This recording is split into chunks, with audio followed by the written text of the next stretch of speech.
UK SSC paper leak मामले में एक बार फिर से हलचल तेज हो गई। इस मामले में जहां एक तरफ सरकार ताबड़तोड़ कार्रवाई को अंजाम दे रही है, वहीं दूसरी ओर बेरोजगारों के साथ अब सियासी पार्टी और सियासी लोग भी खड़े होने लगे हैं। ऐसे में अब चौतरफा दबाव सरकार पर पड़ता साफ दिखाई दे रहा है। शायद सरकार को यह लगता है कि कुछ की जा रही कार्रवाई से आंदोलन और प्रदर्शन की आग शांत होगी, लेकिन ऐसा हो नहीं रहा। क्या पेपर लीक मामले की परतें सच में खुलेंगी? वो इसलिए क्योंकि सीबीआई जांच का दबाव बढ़ रहा है। क्या इतने दबाव के बाद सरकार इस पूरे मामले को सीबीआई के हवाले कर देगी? इन सवालों के जवाब बताने के लिए आया हूं दोस्तों। नमस्कार, पहला मैं पंकज रौतेला, आप देख रहे हैं उत्तराखंड न्यूज। दोस्तों, आप इन कुछ तस्वीरों को देखिए। एक पेपर लीक मामला, दूसरा देहरादून के साथ पूरे उत्तराखंड में प्रदर्शन की तस्वीरें, तीसरा एक निर्दलीय विधायक का मिलता समर्थन, और अब कांग्रेस का भी समर्थन में धरना प्रदर्शन। इन तस्वीरों से साफ होता है कि इस मामले में कुछ बड़ा होने वाला है। इस पेपर लीक कांड में कुछ बड़ा होने वाला है, या फिर इसका सियासत पर बड़ा असर पड़ने वाला है। इस पर मैं अलग से बात करूंगा कितना असर और किस तरीके से असर पड़ सकता है सियासत पर। लेकिन पेपर लीक कांड का असर सीबीआई जांच के तौर पर या फिर कुछ और, यह कुछ बड़ा हो सकता है। इस पेपर लीक कांड से कैसे सरकार को डेंट पड़ा है, यह भी बात करूंगा, लेकिन इसमें नहीं।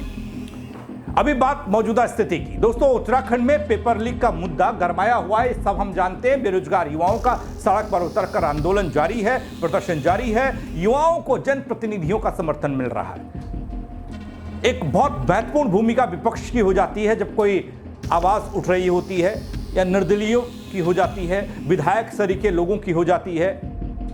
अब तक इस पूरे आंदोलन या प्रदर्शन के दौरान कांग्रेस वाले अपने कैबिन से, निर्दलीय वाले अपने कैबिन से समर्थन दे रहे थे, बात कर रहे थे, समर्थन नहीं, बात कर रहे थे। लेकिन अब कुछ बातें ऐसी होने लगी हैं या तस्वीरें ऐसी आने लगी हैं जिसमें खुलकर समर्थन की बात हो रही है। इस कड़ी में यमुनोत्री विधायक संजय डोभाल ने तो राज्यपाल से मुलाकात कर दी, पेपर लीक मामले में सीबीआई जांच की मांग कर दी। दरअसल प्रदेश में पेपर लीक प्रकरण जो विवाद चल रहा है, उसको लेकर अब सियासत की शुरुआत हो चुकी है। उत्तराखंड बेरोजगार संघ मामले की सीबीआई की जांच कर रहा था दोस्तों। 4 सूत्रीय मांग हैं, उसमें पहली मांग यही थी कि मामले की सीबीआई से जांच कराई जाए। सीबीआई जांच कराने के साथ ही परीक्षा को निरस्त किए जाने की मांग भी है। खास बात यह है कि जब तक यह आंदोलन चल रहा है, तब तक सियासी लोग इनके साथ खड़े रहेंगे, क्योंकि कई मर्तबा जब सियासत घुलती है किसी आंदोलन में, तो भटकाव, टकराव, बिखरना, यह सब शुरू हो जाता है। अब तक जो आंदोलन केवल बेरोजगार तक सीमित था, बेरोजगार युवाओं तक सीमित था, अब उसमें जनप्रतिनिधि भी अपना समर्थन देते हुए दिख रहे हैं। यमुनोत्री विधायक संजय डोभाल का कहना है कि उन्होंने राज्यपाल lieutenant general retire Gurmeet Singh से मुलाकात की, जिसमें उनसे सीबीआई यानी कि केंद्रीय अन्वेषण ब्यूरो से जांच की मांग की है। सीबीआई जांच की मांग बेरोजगार संघ कर रहा है, कांग्रेस कर रही है, अब निर्दलीय विधायक कर रहे हैं। वो पौड़ी से, टिहरी से और रुद्रप्रयाग वाली जो तस्वीरें आ रही हैं, वहाँ पर भी लोग तख्तियों में सीबीआई जांच की मांग हो, ये लिख कर चल रहे हैं। यहाँ डोभाल बताते हैं कि इस पूरे मामले में राज्यपाल ने भी गंभीरता दिखाई है। उन्होंने इस प्रकरण में, इस कांड में सीबीआई जांच को लेकर सकारात्मक रुख दिखाया है। लेकिन बेरोजगार संघ वाले कहते हैं कि सरकार सकारात्मक नहीं है सीबीआई जांच को लेकर। उत्तराखंड के माननीय मुख्यमंत्री जी से ये आग्रह भी करता हूं कि जो हमारा यहाँ पे हमारे आंदोलन के साथ साथ बेरोजगारों का भी आंदोलन चल रहा था पेपर लीक के लिए, इसमें सीबीआई जांच होनी चाहिए, क्योंकि आपका नकल विरोधी कानून भी लोगों ने देख लिया है, उसका असर भी ये सामने पे है। तो मेरा सरकार से अनुरोध है कि इस पेपर लीक के सीबीआई जांच हो, और जिससे कि दूध का दूध और पानी का पानी हो। दोस्तों, ये तो आप संजय डोभाल को सुन रहे हैं, अभी पिक्चर बाकी है। वो बाकी इसलिए है, निर्दलीय विधायक का समर्थन मिलना बड़ी बात नहीं। प्रदेश में दूसरे नंबर का सबसे बड़ा दल, जिसके सबसे ज्यादा विधायक है, वो कांग्रेस है। कांग्रेस ने भी समर्थन में प्रदर्शन की शुरुआत कर दी है। थोड़ा थोड़ा ही सही, लेकिन हाँ शुरुआत हो गई है, क्योंकि सोशल मीडिया के ज़रिए और मीडिया के ज़रिए, डिबेट्स के ज़रिए कांग्रेस वाले लगातार बेरोजगार संघ और पेपर लीक के खिलाफ बोल रहे थे, लेकिन अब सड़क पर भी उतरेंगे। यहाँ खास बात यह है दोस्तों कि पेपर लीक मामले में बेरोजगार संघ ने ही सबसे पहले पेपर लीक होने की बात सार्वजनिक की थी। इतना ही नहीं, बेरोजगार संघ परीक्षा होने से पहले ही पेपर के लीक होने का अंदेशा जता रहा था और उससे पहले ही हाकम सिंह की गिरफ्तारी भी हुई थी, आपको याद होगा। ऐसे में संजय डोभाल कहते हैं कि राज्य में पुलिस या फिर एसटीएफ के अलावा दूसरी तमाम एजेंसियां फेल साबित हुई हैं और उनसे ज़्यादा नेटवर्क बेरोजगार संघ का दिखाई देता है, क्योंकि यहां पर खुफिया तंत्र तो पूरी तरीके से फेल दिखाई दिया इस पेपर को लेकर। उनको नहीं पता था पेपर का पन्ना बाहर आ गया,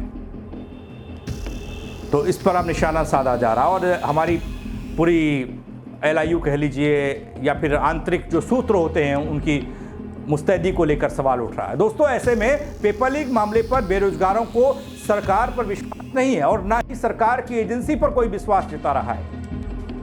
इस कारण SIT यानी जिसको सरकार ने कहा कि SIT जांच करेगी इस मामले की, उसको भी नहीं मान रहे लोग। इस आदेश को बेरोजगार नहीं मान रहे हैं कि SIT जांच करे, वो भी रिटायर्ड जज की निगरानी में जांच पड़ताल हो। नहीं मानना। इस प्रकरण में, इस कांड में CBI जांच से कम कुछ नहीं है। दोस्तों हम लोग लगातार कार्रवाई को भी देख रहे हैं। कुछ लोग ऐसे हैं कि बीती 21 सितंबर जो रविवार का दिन था, जिस दिन पेपर हुआ था, लिखित परीक्षा आयोजित जिस दिन हुई थी, उसी दिन से लगातार इस मसले को लेकर एक्टिव दिखाई दिए। पेपर की शुरुआत भर नहीं हुई थी, उससे पहले से ही लोग एक्टिव हो गए थे। अब वो क्या कारण है, वो कारण भी खोजा जा रहा है, क्योंकि इस बेरोजगार संघ में कुछ लोग राजनीतिक तौर पर पहले से शामिल है, जैसे बॉबी पवार का नाम सामने आता है, बेरोजगार संघ का पूर्व अध्यक्ष भी। लेकिन एक तरीके से सवाल घूम कर जा रहा है कि कैसे बॉबी पवार को पहले से पता था कि ये पेपर में गड़बड़ी होने वाली है या लीक होने वाला है, ये तमाम तरह की चीजें।